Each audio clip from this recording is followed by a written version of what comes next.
যিহেতু এটা আমি আপোনালোকে নিশ্চয় গম পাইছে যে শ্ৰীমন্ত শংকৰদেৱ সংঘ হৈছে উত্তৰ পূব ভাৰতৰ সৰ্ববৃহৎ ধৰ্মীয় অনুষ্ঠান বিভিন্ন জাতি জনগোষ্ঠীৰে পৰিপূৰ্ণ।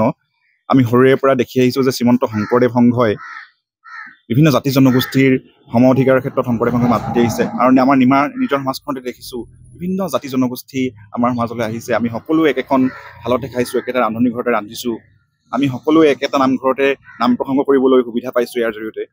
গতিকে যোৱা পৰহি যিটো আমি আমাৰ শ্ৰীমন্ত শংকৰদেৱ সংঘৰ ডিগবৈৰ আশে পাশে থকা প্ৰাথমিকসমূহৰ তৰফৰ পৰা আমি ডিগবৈ থানাত আমাৰ সংবিধান দাহন কৰা কাৰ্যৰ বিৰুদ্ধে আচৰণ কৰি এখন এজাহাৰ দিবলৈ গৈছিলোঁ। তাৰপিছত সংবাদ মাধ্যমৰ আগত দিয়া বক্তব্যত মই একচুৱেলি ইণ্টেনশ্যনেলি কথাখিনি কোৱা নাছিলোঁ। মোৰ জানা অজানিতে বা মোৰ কিছু ভুল ভ্ৰান্তিত যদি মোৰ মুখৰ পৰা যদি কিবা উচ্চ বাক্য ওলাইছে বা কোনোবা জাতি জনগোষ্ঠীক আঘাত কৰাৰ ধৰণৰ কথা হৈছে, যদি সেই হৈছে তেনেহ'লে মই সকলোৰে ওচৰত ক্ষমা ভিক্ষা বিচাৰিছোঁ। আৰু সেইদিনাখন দিয়া বক্তব্যটো মই উঠাই লৈছোঁ বুলি ইয়াৰ জৰিয়তে ৰাইজক অৱগত কৰিছোঁ।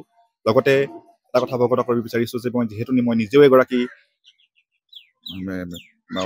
অন্যান্য পিছপৰা শ্ৰেণীৰ যুৱক, OBC শ্ৰেণীৰ যুৱক, আৰু লগতে মোৰ নিজৰ পত্নী হিচাপে মই কৈৱৰ্ত সম্প্ৰদায়ৰ ছোৱালীজনীকে বিয়া পাইছোঁ। গতিকে এই ক্ষেত্ৰত মোৰ কোনো ধৰণৰ হেৰিয়ে থাকিব নোৱাৰে যে মই কোনো কৈৱৰ্ত সমাজক মই উপলুঙা কৰিম। উপলুঙা কৰাৰ ধৃষ্টতা মোৰ নাই, বা তেওঁলোকক তুচ্ছতাচ্ছিল্য কৰা কোনো জাতি জনগোষ্ঠীক তুচ্ছতাচ্ছিল্য কৰাৰ মানসিকতা মোৰ নাই।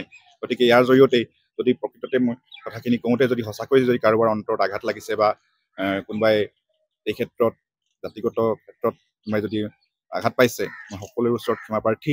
লগতে উক্ত দিনা আগবঢ়োৱা যিটো শব্দ বাক্যক লৈ কেনে বিতৰ্ক চলি আছে, সেই শব্দ বাক্যটো মই আজি ইয়াৰ জৰিয়তে উঠাই লৈছোঁ বুলি ৰাইজৰ জ্ঞাতাৰ্থে অৱগত কৰি সকলো দল সংগঠনৰ ওচৰত ক্ষমা বিচাৰিছোঁ। কৃষ্ণ।